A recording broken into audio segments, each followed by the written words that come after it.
राधे राधे जी। पवित्र वचन YouTube channel में आपका हार्दिक स्वागत है। मैं हूँ कात्यायनी। भक्तों, विशेषकर पितृपक्ष में आने वाली एकादशी, जिसे इंदिरा एकादशी के नाम से भी जाना जाता है, यह मोक्षदायिनी एकादशी है। इस दिन भगवान श्री हरि विष्णु जी की पूजा कर इस व्रत के पुण्य को अपने पितरों को समर्पण करने से उन्हें वैकुंठ धाम की प्राप्ति होती है। इस दिन सत्यनारायण की कथा करने से भी पितरों को मोक्ष की प्राप्ति होती है। इसलिए आज अवश्य श्रवण करें श्री सत्यनारायण भगवान जी की कथा। सब मिलकर बोले, भजमन नारायण नारायण नारायण, श्रीमन नारायण नारायण नारायण, श्री सत्यनारायण भगवान जी की जय। पहला अध्याय। सर्वशास्त्रों के ज्ञाता सूत जी बोले, मैं एक ऐसे श्रेष्ठ व्रत को आप लोगों को बताऊंगा जिसे नारद जी ने लक्ष्मी नारायण जी से पूछा था और लक्ष्मीपति ने मुनि श्रेष्ठ नारद जी से कहा था।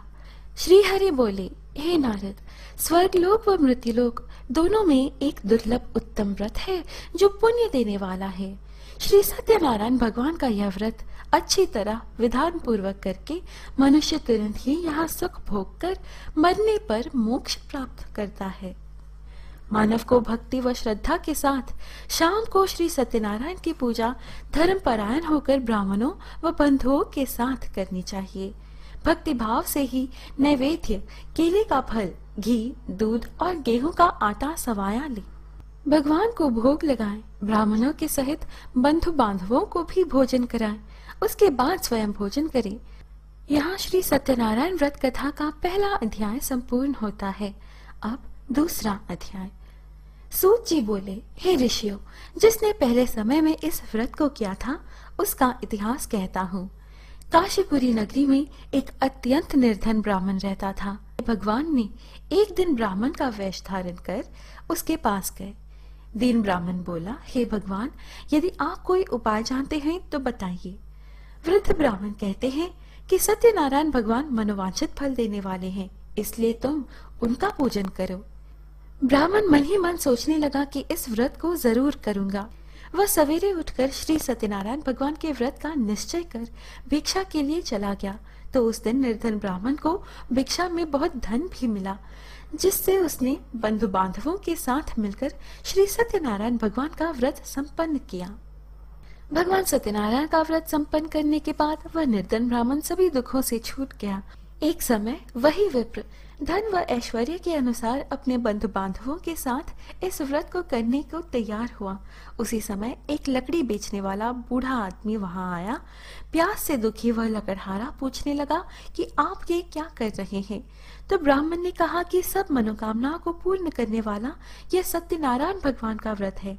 बूढ़ा प्रसन्नता के साथ अपने बंधु बांधवों को बुलाकर विधि विधान से सत्यनारायण भगवान का पूजन और व्रत किया। इस व्रत के प्रभाव से वह बूढ़ा लकड़हारा भी धन, पुत्र आदि से युक्त होकर संसार के समस्त सुख भोग कर अंतकाल में वैकुंठ धाम चला गया। यहाँ श्री सत्यनारायण व्रत कथा का दूसरा अध्याय समाप्त होता है। अब तीसरा अध्याय। पहले समय में उल्कामुख नाम का एक बुद्धिमान राजा था। एक दिन भद्रशिला नदी के तट पर राजा रानी दोनों ने श्री सत्यनारायण भगवान का व्रत किया। उसी समय साधु नाम का एक वैश्य आया और पूछने लगा, आप ये क्या कर रहे हैं। तो राजा बोले, हे साधु, पुत्र आदि की प्राप्ति के लिए एक महाशक्तिमान श्री सत्यनारायण भगवान का व्रत व पूजन कर रहा हूँ। राजा से व्रत का सारा विधान सुन साधु वैश्य ने अपनी पत्नी को संतान देने वाले इस व्रत का वर्णन कह सुनाया और कहा कि जब मेरी संतान होगी तब मैं इस व्रत को करूंगा। एक दिन उनके यहाँ एक सुंदर कन्या ने जन्म लिया। माता पिता ने अपनी कन्या का नाम कलावती रखा। साधु बोला कि इस व्रत को मैं उसके विवाह पर करूंगा। एक दिन एक सुयोग्य लड़के से अपनी पुत्री का विवाह कर दिया, लेकिन दुर्भाग्य की बात है कि साधु ने अभी भी श्री सत्यनारायण भगवान का व्रत नहीं किया। साधु बनिया जमाई को लेकर चंद्रकेतु राजा के नगर में व्यापार करने लगा। एक दिन एक चोर राजा का धन चुराकर भाग रहा था। उसने राजा के सिपाहियों को अपना पीछा करते देख चुराया हुआ धन वहां रख दिया जहां साधु अपने जमाई के साथ ठहरा हुआ था। राजा के सिपाहियों ने ससुर जमाई दोनों को बांधकर राजा के पास ले गए। राजा की आज्ञा से उन दोनों को कठिन कारावास में डाल दिया गया और उनका सारा धन भी उनसे छीन लिया गया। वहां साधु की पत्नी भी बहुत दुखी हुई।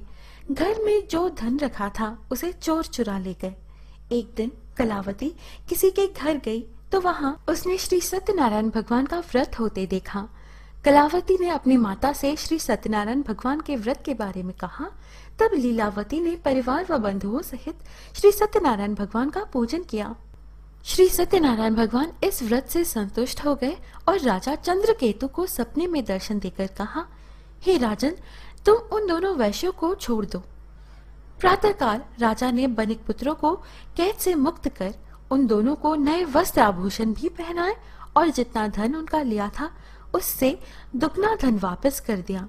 दोनों वैश्य अपने घर को चल दिए। यहाँ श्री सत्यनारायण व्रत कथा का 3रा अध्याय समाप्त होता है। अब 4था अध्याय। वैश्य अपनी नगर की ओर चल दिए। उनकी थोड़ी दूर जाने पर एक दंडी वेशधारी श्री सत्यनारायण ने उनसे पूछा, हे साधु, तेरी नाव में क्या है? तो वह अभिमानी वणिक हंसता हुआ बोला, हे दंडी, आप क्यों पूछते हो? क्या धन लेने की इच्छा है? मेरी नाव में तो बेल व पत्ते भरे हुए हैं। वैश्य के कठोर वचन सुन भगवान बोले, तुम्हारा वचन सत्य हो। दंडी के जाने के बाद साधु वैश्य ने नाव में बेल पत्ते आदि देखकर वह मूर्छित हो जमीन पर गिर पड़ा। मूर्छा खोलने पर वह अत्यंत शोक में डूब गया। तब उसका दामाद बोला कि आप शोक न मनाएं, यह दंडी का शाप है, इसलिए हमें उनकी शरण में जाना चाहिए। वह दंडी के पास पहुंचकर क्षमा मांगा। दंडी भगवान बोले, हे वनिक पुत्र, मेरी आज्ञा से बार बार तुम्हें दुख प्राप्त हुआ है, तो मेरी पूजा से विमुख हुआ। साधु बोला, हे भगवान, आप प्रसन्न होइए, अब मैं सामर्थ्य के अनुसार आपकी पूजा करूंगा। ससुर जमाए जब नाव पर आए तो नाव धन से भरी हुई थी। फिर वही अपने अन्य साधुओं के साथ सत्यनारायण भगवान का पूजन कर अपने नगर को चल दिए। साधु की पत्नी लीलावती ने बड़े हर्ष के साथ सत्यनारायण भगवान का पूजन कर अपनी पुत्री कलावती से कहा कि मैं अपने पति के दर्शन को जाती हूँ, तू कार्य पूर्ण कर शीघ्र आ जा। माता के ऐसे वचन सुनकर कलावती जल्दी ही प्रसाद छोड़कर अपने पति के पास चली गई। प्रसाद की अवज्ञा के कारण श्री सत्यनारायण भगवान रुष्ट हो गए और नाव सहित उसके पति को पानी में डुबो दिया। आकाशवाणी हुई, हे साधु, तेरी कन्या मेरे प्रसाद को छोड़कर आई है, इसलिए उसका पति अदृश्य हो गया है। ऐसे आकाशवाणी सुनकर कलावती घर पहुंचकर प्रसाद खाती है, फिर आकर अपने पति के दर्शन करती है। यहाँ श्री सत्यनारायण व्रत कथा का 4था अध्याय समाप्त होता है। अब 5वां और अंतिम अध्याय।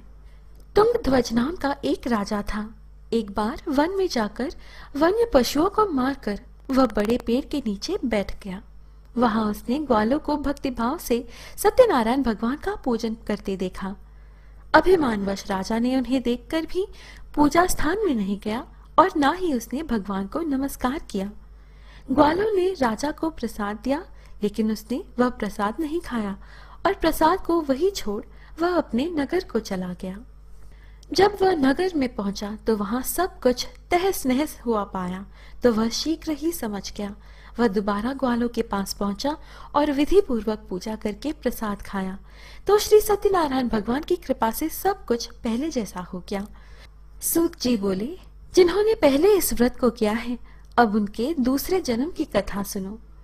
वृद्ध ब्राह्मण ने सुदामा का जन्म लेकर मोक्ष की प्राप्ति की। लकड़हारे ने अगले जन्म में निषाद बनकर मोक्ष प्राप्त किया। उल्कामुख नाम का राजा दशरथ होकर वैकुंठ को गए। साधु नाम के वैश्य ने मोर ध्वज बनकर मोक्ष प्राप्त किया।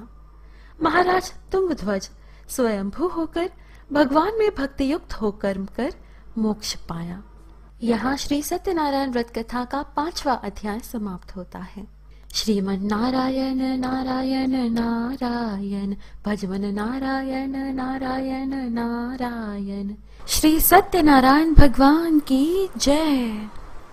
प्रिय मित्रों, इस प्रकार श्री सत्यनारायण भगवान की कथा संपूर्ण होती है। आशा है आपको हमारी यह प्रस्तुति अच्छी लगी। इस प्रकार के और वीडियोस पाने के लिए कृपया हमारे YouTube चैनल पवित्र वचन को सब्सक्राइब करें। फिर मिलेंगे अगली वीडियो में। जय श्रीमन नारायण की।